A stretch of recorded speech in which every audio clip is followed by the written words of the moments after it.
साथियों, आप सभी का इस प्लेटफॉर्म पर स्वागत है। यहाँ पर हम लोग समीक्षा अधिकारी, सहायक समीक्षा अधिकारी 2023 की जो प्रारंभिक परीक्षा संभावित है, उसके लिए हम लोग टेस्ट सीरीज देख रहे हैं। और इसी कड़ी में यहाँ पर हम लोग पीसीएस मंत्रा कोचिंग संस्था के द्वारा जो टेस्ट सीरीज कराई गई है, उसी में से एक टेस्ट को कंप्लीट कर रहे हैं। इसके पहले पार्ट में 70 क्वेश्चन कंप्लीट कर चुके हैं और इस पार्ट में जो शेष बचे हुए 70 प्रश्न हैं, उनको यहाँ पर कंप्लीट करेंगे। और इस वीडियो के नीचे आपको पीडीएफ का लिंक दे दिया जाएगा, आप वहाँ जाकर के पीडीएफ ले सकते हैं। चलिए प्रारंभ करते हैं। 71 नंबर क्वेश्चन है, निम्न में से कौन सी जलसंधि भूमध्य सागर और अटलांटिक महासागर को जोड़ती है? तो ये है आपकी जिब्राल्टर जो जलसंधि है, वो भूमध्य सागर और अटलांटिक महासागर को जोड़ने का कार्य करती है। आगे चलते हैं। कांगो नदी कौन सी रेखा को 2 बार काटती है? तो कांगो नदी जो है ये विषुवत रेखा को, कांगो नदी विषुवत रेखा को 2 बार काटती है, ठीक है। और यह अफ्रीका की दूसरी सबसे बड़ी नदी है। आगे चलते हैं। रेड इंडियन, एस्किमो, इन्यूट तथा अल्टूश आदि किस महाद्वीप के मूल निवासी हैं? तो ये उत्तरी अमेरिका के मूल निवासी हैं। आगे बात करते हैं दक्षिण अमेरिका के स्थलबद्ध देश कौन से हैं? तो देखिए, दक्षिण अमेरिका में 2 स्थलबद्ध देश हैं। कौन कौन से? बोल्विया और पराग्वे। ध्यान रखिएगा, बोल्विया और पराग्वे। किम्बरले का पठार कहाँ स्थित है? किम्बरले का पठार जो है आपका ऑस्ट्रेलिया में स्थित है, ठीक है। और ये देखिए, किम्बरले का पठार उत्तर पश्चिम ऑस्ट्रेलिया में स्थित है, जबकि एक किम्बरले की खान है वो आपका दक्षिण अफ्रीका में है। तो ध्यान रखिएगा, यदि किम्बरले का पठार कहेगा तो वो ऑस्ट्रेलिया में है, किम्बरले की खान कहेगा तो दक्षिण अफ्रीका में। किम्बरले की खान हीरे के लिए विश्व प्रसिद्ध है। आगे बात करते हैं। न्यूजीलैंड के उत्तरी द्वीप और दक्षिणी द्वीप को कौन सी संधि जो है वो अलग करती है? तो कुक जल संधि जो है वो अलग करती है। अगला है, निम्नलिखित में से कौन सुमेलित नहीं है देश और राजधानी में? तो आप देखिए, अर्जेंटीना की राजधानी ब्यूनस आयर्स है, पेरू की लीमा है, वेनेजुला की काराकस है, चिली की क्वेटो है। चिली की क्वेटो नहीं, चिली की सेंटियागो है। क्वेटो जो है इक्वाडोर की राजधानी है, तो डी वाला सही नहीं है।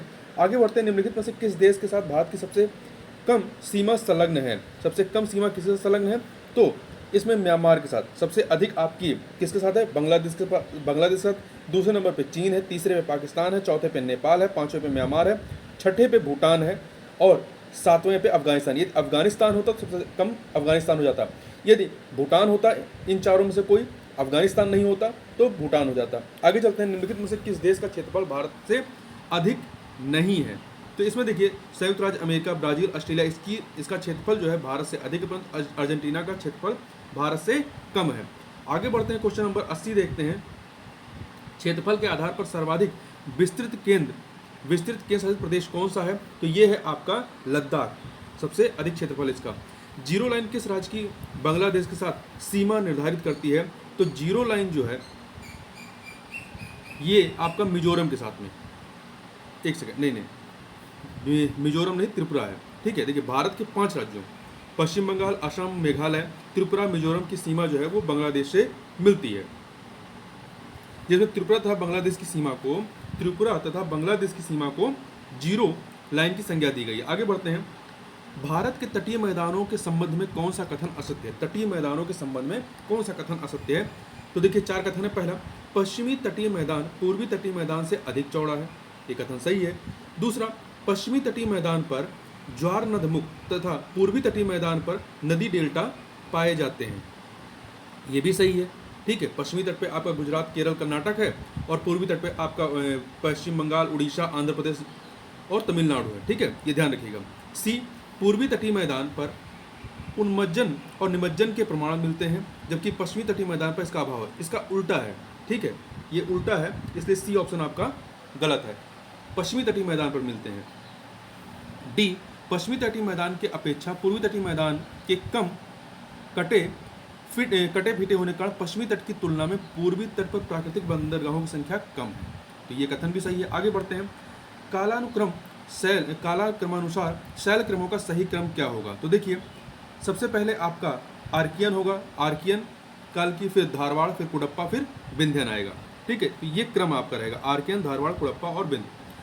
निम्नलिखित में से कौन सा घास के मैदान जम्मू कश्मीर में स्थित है? तो जो बुग्याल घास के मैदान है, बुग्याल, एक सेकेंड, देखिए, भारत में जम्मू कश्मीर पाए जाने वाले शीतोष्ण घास के मैदान को मर्ग कहते हैं। क्या कहते हैं? मर्ग कहते हैं। जबकि उत्तराखंड में बुग्याल, पयाल कहा जाता है। उत्तराखंड में बुग्याल और पयाल कहा जाता है। खज्जर है आपका, ये हिमाचल प्रदेश तथा उखरुल जो है ये मणिपुर राज्य में स्थित है। तो इस प्रकार से डी ऑप्शन हो जाएगा। निम्नलिखित में से कौन सा सुमेलित नहीं है? कौन सा सुमेलित नहीं है? तो देखिए, जो खरीगंगा उष्ण जल स्रोत है, मतलब हॉट वाटर का स्रोत है, वो आपका उत्तराखंड में नहीं है बल्कि हिमाचल प्रदेश की पार्वती घाटी में, हिमाचल प्रदेश की पार्वती घाटी में है।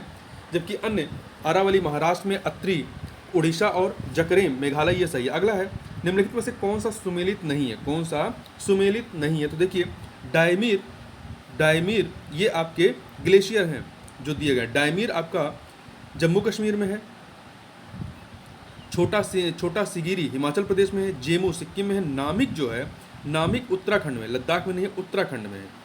उत्तराखंड के गढ़वाल कुमाऊं गढ़वाल रेंज में स्थित है। तो यहाँ पर डी ऑप्शन हो जाएगा। अगला है क्वेश्चन नंबर 87 देखते हैं। उत्तर भारत के विशाल मैदान के संबंध में कौन सा कथन सत्य नहीं है? कौन सा कथन जो है वो सत्य नहीं है? तो देखिए, पहला, भाबर क्षेत्र में नदियां भूमिगत होकर अदृश्य हो जाती हैं। भाबर क्षेत्र में नदियां भूमिगत होकर अदृश्य हो जाती हैं।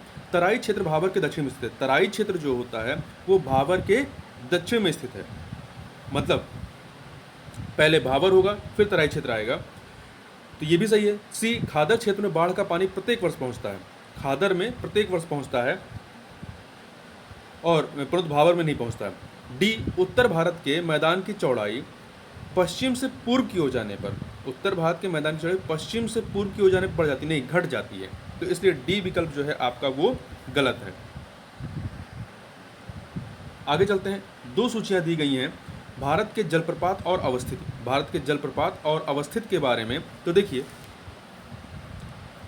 इसमें बताना है कौन सा सही है। तो देखिए, दूध सागर आपका कहाँ पे है? गोवा में, तो 4 से मिला दीजिए। बरकाना कर्नाटक में है, तो 1 से मिला दीजिए। खंडाधार ये उड़ीसा में है, तो 2 से मिला दीजिए। और पलानी जो है, पलानी हिमाचल प्रदेश में है। कहाँ पे? हिमाचल प्रदेश में, तो 3 से मिला दीजिए। तो दूध सागर आपका गोवा में हो गया, बरकाना आपका कर्नाटक में हो गया, खंडाधार जो है आपका कहाँ पे हो गया? उड़ीसा में, और पलानी आपका हिमाचल प्रदेश में। तो 4 1 2 3 अर्थात ए ऑप्शन जो है आपका सही हो जाएगा। आगे बढ़ते हैं 89 नंबर क्वेश्चन। निम्नलिखित में से कौन सी पर्वत श्रृंखला हिमालय पर्वत श्रेणी में अवस्थित है? कौन सी पर्वत श्रृंखला? तो देखिए, आपका चुरिया मुरिया पहाड़ियाँ, डुंडवा श्रेणी, चोओयू, ये तीन के तीनों जो हैं आपके हिमालय पर्वत की श्रेणी में अवस्थित है। जबकि कटचल जो है ये अंडमान निकोबार में, कटचल अंडमान निकोबार में। तो 1 2 3 ए ऑप्शन। अगला है, भारत के पूर्वी घाट की उत्पत्ति किस काल में हुई? तो पूर्वी घाट की उत्पत्ति जो है, एक सेकेंड, ये कैलिडोनियन काल में हुई। कब हुई है? कैलिडोनियन काल में हुई है। और अरावली जो है ये प्री कैम्ब्रियन युग का है। और हर्षियन युग में बिंद और सतपुड़ा पर्वत तथा अल्पाइन युग में हिमालय पर्वत। जो सबसे नवीन है वो अल्पाइन युग है, इसी में हिमालय पर्वत का निर्माण हुआ है। आगे बात करते हैं खनिज संभाव्यता के दृष्टिकोण से भारत का सर्वाधिक महत्वपूर्ण भौमिकीय क्रम कौन सा है खनिज के दृष्टि से?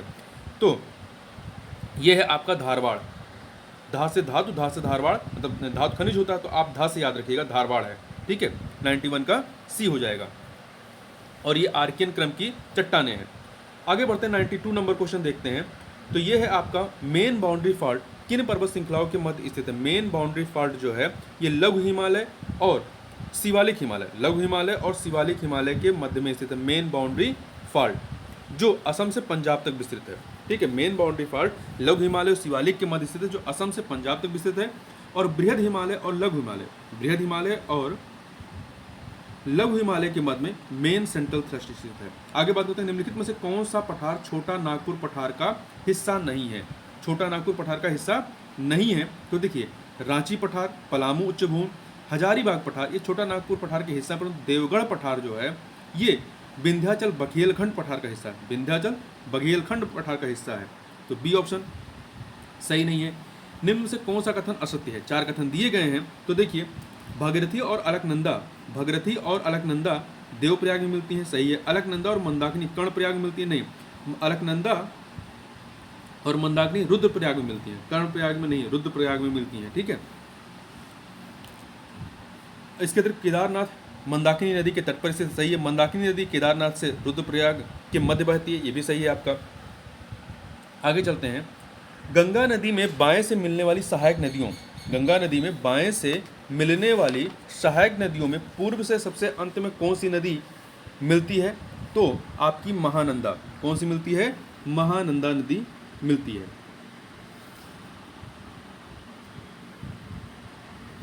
आगे चलते हैं, एक सेकेंड। अगला प्रश्न है कि भारतीय प्रायद्वीप अपवाह तंत्र के बारे में कौन सा कथन जो है वो असत्य है? कौन सा कथन आपका असत्य है? तो पहला, प्रायद्वीप की नदियां हिमालय की तुलना में अधिक पुरानी हैं। कथन सही है। दूसरा, इनकी ढाल प्रवणता बहुत अधिक है क्योंकि यह आधार तल को प्राप्त कर चुके हैं। ये कथन आपका सही नहीं है। ठीक है, ये कथन जो है आपका सही नहीं है। सी, यहाँ की नदियाँ विसर्प नहीं बनाती हैं, ये भी सही है भारतीय प्रायद्वीप की। डी, यहाँ वर्षा जल पर निर्भर, यह जो है वर्षा जल पर निर्भर करती है तथा ग्रीष्मकाल सूख जाती है, भी सही है। क्योंकि प्रायद्वीप की नदियाँ हिमालय की तुलना में अधिक पुरानी तथा यह प्रवणावस्था को प्राप्त कर चुकी हैं। इन नदियों की ढाल प्रवणता अत्यंत कम है, अत्यंत अधिक नहीं है, ढाल प्रवणता अत्यंत कम है। हिमालय नदियों की ढाल प्रवणता बहुत अधिक है। यह नदियाँ आधार तल को प्राप्त कर चुकी हैं। तो यहाँ पे ये जो आधी लाइन गलत है कि इनकी ढाल प्रवणता बहुत अधिक है क्योंकि यह आधार तल को प्राप्त, यह आधार तल को तो प्राप्त कर चुकी है परंतु इनकी ढाल प्रवणता कम, तो इसलिए बी वाला आपका कथन सही है, गलत है। शुष्क मरुस्थलीय कांटेदार वनस्पति क्षेत्रों में वर्षा की मात्रा कितनी पाई जाती है? तो यहाँ पर वर्षा की मात्रा 50 सेंटीमीटर से कम पाई जाती है, और जब यही 25 सेंटीमीटर या उससे कम हो जाती है तो मरुस्थलीय क्षेत्र हो जाता है। ये शुष्क मरुस्थलीय कांटेदार है तो मतलब एकदम से मरुस्थलीय हो जाएगा। आगे चलते हैं। क्या कारण है कि मुंबई और कोंकण तट के निवासी तापमान की विषमता और ऋतु परिवर्तन का अनुभव नहीं करते हैं? क्योंकि समुद्री समकारी जलवायु के कारण। ठीक है, देखिए, भारत की लंबी तटरेखा होने के कारण इन क्षेत्रों में समुद्री समकारी जलवायु पाई जाती है और समुद्र तट के निकट होने के कारण मुंबई और कोंकण तट के निवासियों को तापमान की विषमता और ऋतु परिवर्तन का अनुभव नहीं होता है। वहीं समुद्र तट से दूर भारत के अंदरूनी भागों में ऐसे क्षेत्रों में समुद्र की समकारी जलवायु का प्रभाव नहीं पाया जाता है। इस कारण वहाँ शीत ऋतु, स्पष्ट शीत ऋतु और ग्रीष्म ऋतु का आदि का अनुभव होता है। 99 नंबर क्वेश्चन देखते हैं। भारत किस जलवायु कटिबंध में स्थित है? तो भारत जो है वो शीतोष्ण और उष्ण कटिबंधीय दोनों जोन में स्थित है। आगे चलते हैं। अत्यधिक तीव्र गति से चलने वाले पवन प्रवाह या जेट स्ट्रीम वायुमंडल के कौन से मंडल में पाए जाते हैं? तो ये जो है आपके ये क्षोभ मंडल में, ट्रोपोस्फीयर में पाए जाते हैं। आगे बात करते हैं। शीतकाल में सूर्य किस तिथि को मकर रेखा पर लंबवत चमकता है? तो ये 22 सितंबर को लंबवत चमकता है, जिस कारण उत्तरी गोलार्ध में शीतकाल तथा दक्षिणी गोलार्ध में ग्रीष्मकाल होता है। आगे चलते हैं। उत्तर पश्चिमी भारत में शीत ऋतु में वर्षा किस कारण से होती है? तो ये पश्चिमी विक्षोभ के कारण। उत्तर पश्चिमी भारत में शीत ऋतु में वर्षा पश्चिमी विक्षोभ के कारण होती है। भारत में औसत वार्षिक वर्षा कितनी होती है? तो ये 112 से 115 सेंटीमीटर के मध्य में होती है। कौन सी मिट्टी में सूखने पर गहरी दरारें उत्पन्न हो जाती हैं? कौन सी मिट्टी में? तो जो काली मिट्टी है इसमें मोटी मोटी दरारें हो जाती हैं। ठीक है, और इसे रेगूर, काली करेल, काली कपास मिट्टी आदि कहा जाता है। और इनका सर्वाधिक विकास आप देखेंगे महाराष्ट्र में है। इनका विकास महाराष्ट्र में सर्वाधिक है, फिर पश्चिम मध्य प्रदेश, गुजरात, राजस्थान, आंध्र प्रदेश, कर्नाटक, तमिलनाडु, उत्तर प्रदेश में दक्कन लावा के बेसाल्ट, मतलब उत्तर प्रदेश में कुछ हिस्सों में है। और इनमें जो है चूना, लोहा, कैल्शियम, पोटास, एल्युमिनियम आदि की प्रधानता पाई जाती है, परंतु नाइट्रोजन और फास्फोरस तथा जैविक पदार्थों की कमी पाई जाती है। ये चीज़ें याद रखिएगा। आगे चलते हैं। मृदा के कौन से स्तर को जल संचयन क्षेत्र भी कहा जाता है? तो कौन से स्तर को? जो स्तर बी होता है, स्तर बी को, यह मृदा का तीसरा स्तर होता है। सबसे इसके ऊपर स्तर ए होता है और सबसे ऊपर का स्तर जो होता है वो ओ होता है। ओ के बाद ए फिर बी होता है। यह चिकनी मृदा और गाद द्वारा निर्मित होता है। यह जल संचयन, यहाँ जल संचय होता है, इसे जल संचयन क्षेत्र कहते हैं। इसमें खनिजों का भी संचय होता है और मृदा का सबसे निचला स्तर जो होता है वो सी होता है।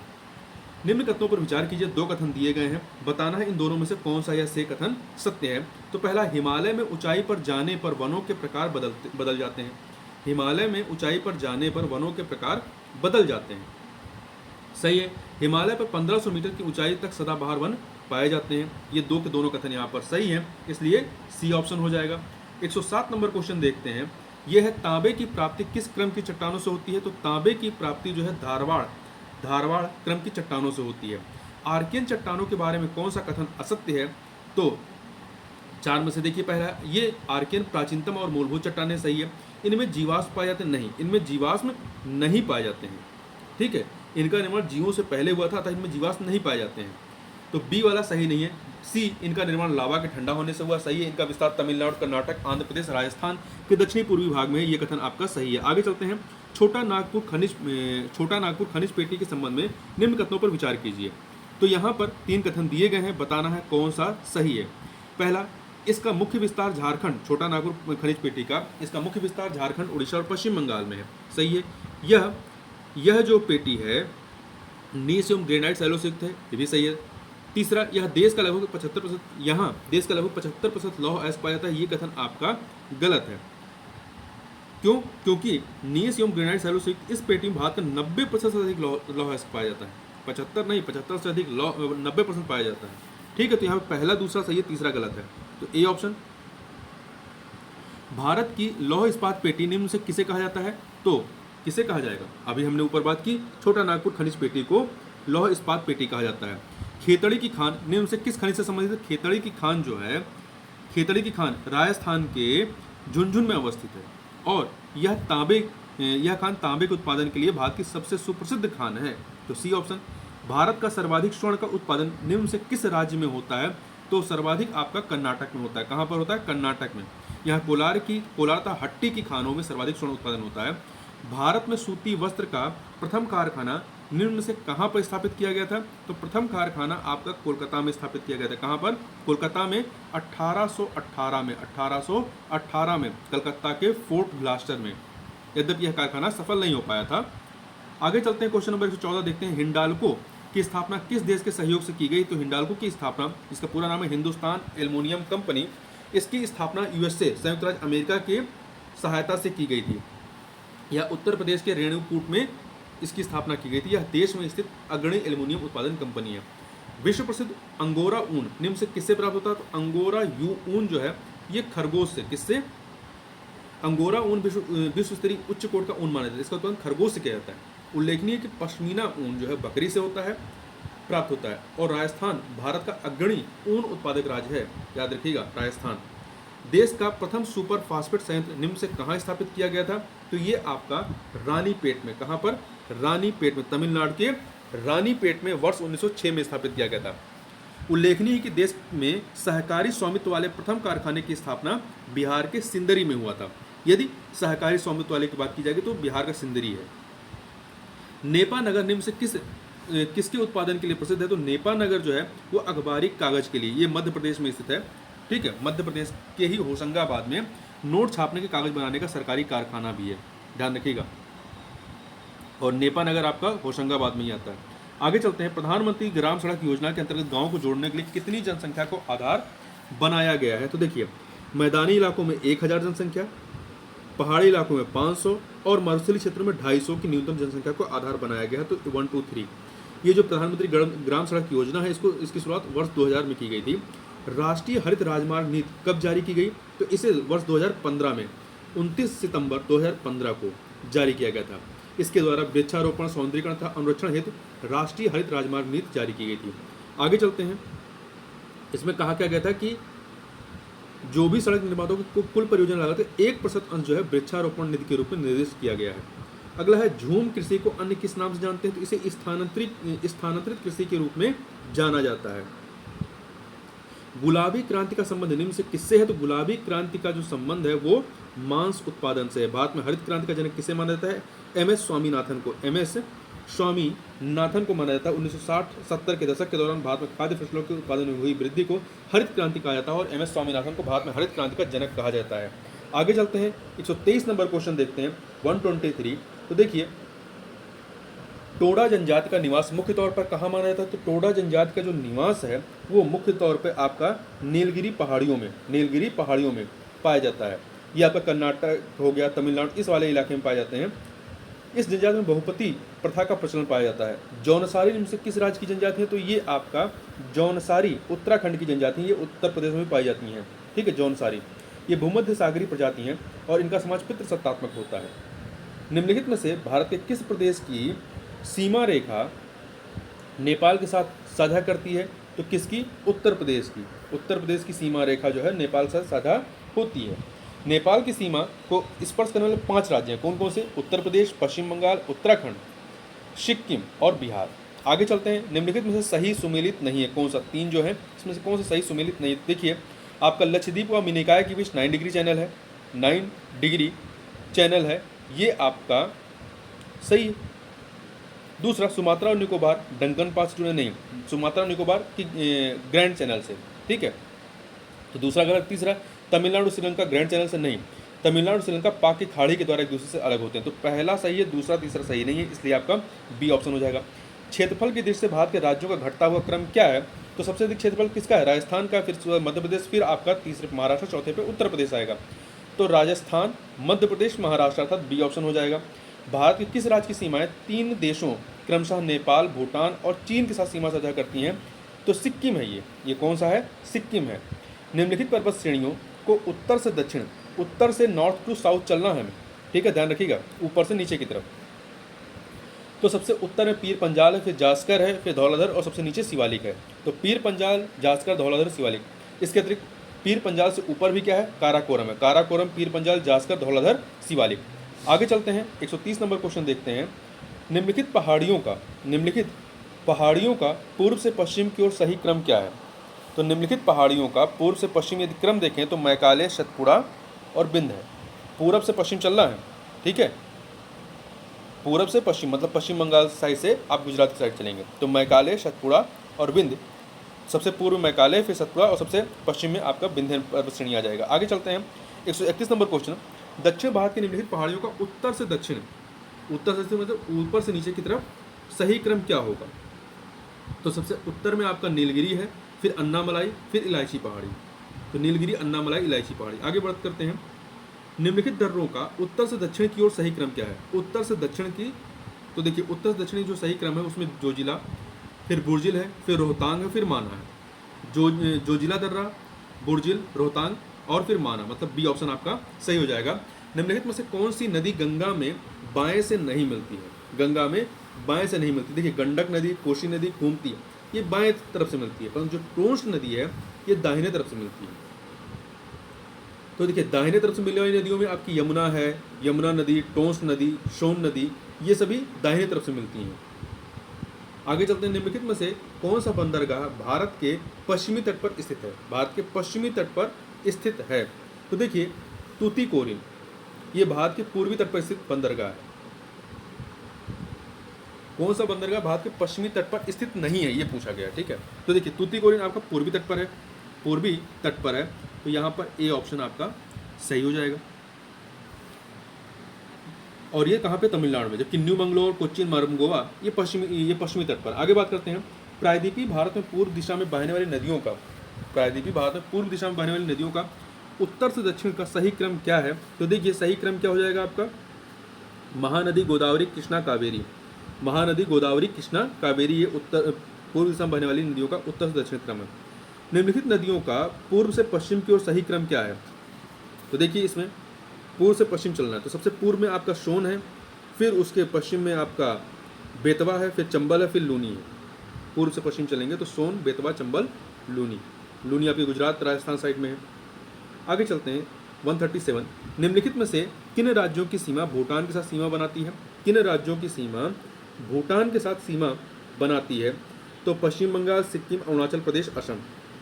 4 राज्यों की सीमा भूटान के साथ लगती है, इसमें पश्चिम बंगाल, सिक्किम, अरुणाचल प्रदेश, असम है।